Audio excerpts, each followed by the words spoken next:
Nous voici réunis ce matin pour la commémoration de la Journée mondiale de la tuberculose. Comme chaque année, le ministère vient publiquement pour renouveler son engagement dans la lutte contre cette maladie qui, malgré tous les efforts, demeure encore une endémie majeure dans les pays en voie de développement.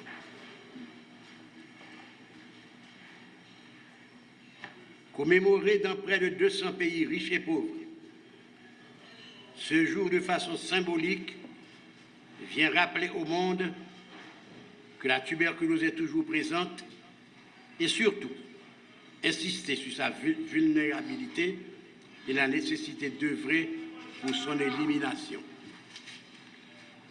Élimination moyennant la mise au point et en place de programmes bien structurés, performants, capables de rechercher, de dépister et traiter le cas.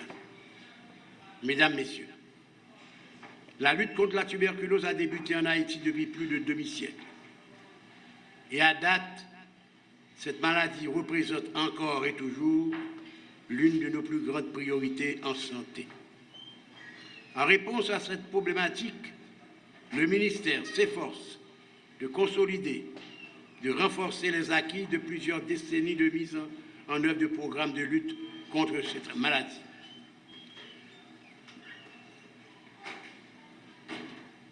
Les programmes qui ont été fragilisés par la survenue de la pandémie Covid-19 en mars 2020. À l'effet de maintenir les acquis et de répondre à l'engagement d'élimination de la tuberculose d'ici 2030, des stratégies efficientes ont été élaborées. Pour parvenir à cette élimination, nous sommes conscients que la lutte sera longue et difficile. Toutefois, il est bon ici de rappeler qu'en dépit de multiples contraintes, certains progrès notoires ont été accomplis. L'incidence de la tuberculose a diminué à l'échelle nationale et le pourcentage de malades co-infectés placés sous ARV a augmenté. De sorte, plusieurs vies ont été sauvées et bien des patients et des patientes ont pu reprendre leur activité quotidienne.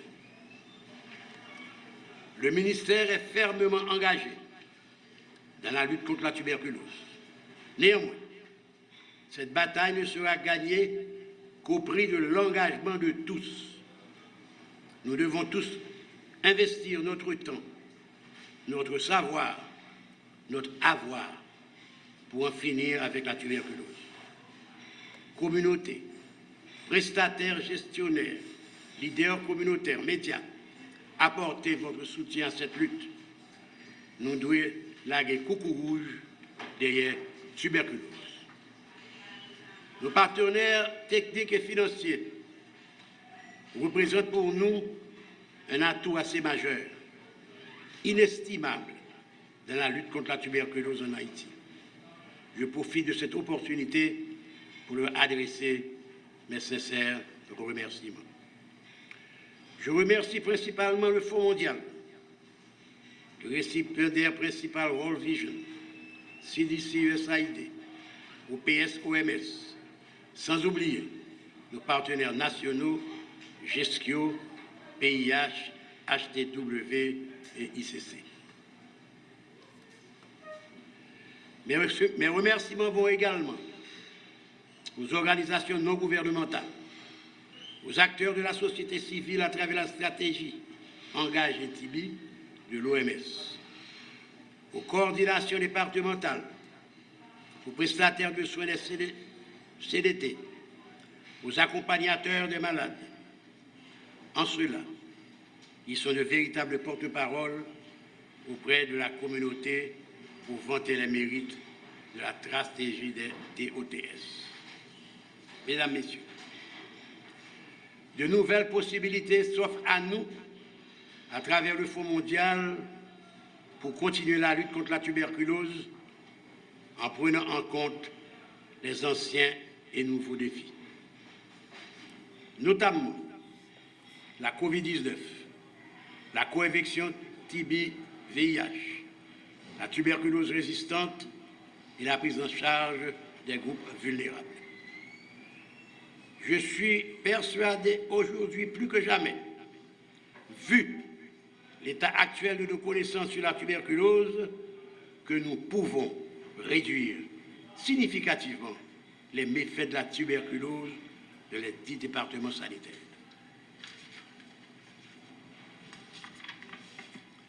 Je suis certain, avec l'engagement de toutes et tous, de tous les secteurs, de tous nos partenaires, nous parviendrons à vaincre la tuberculose en Haïti. Investissons pour en finir avec la tuberculose, sauvons des vies.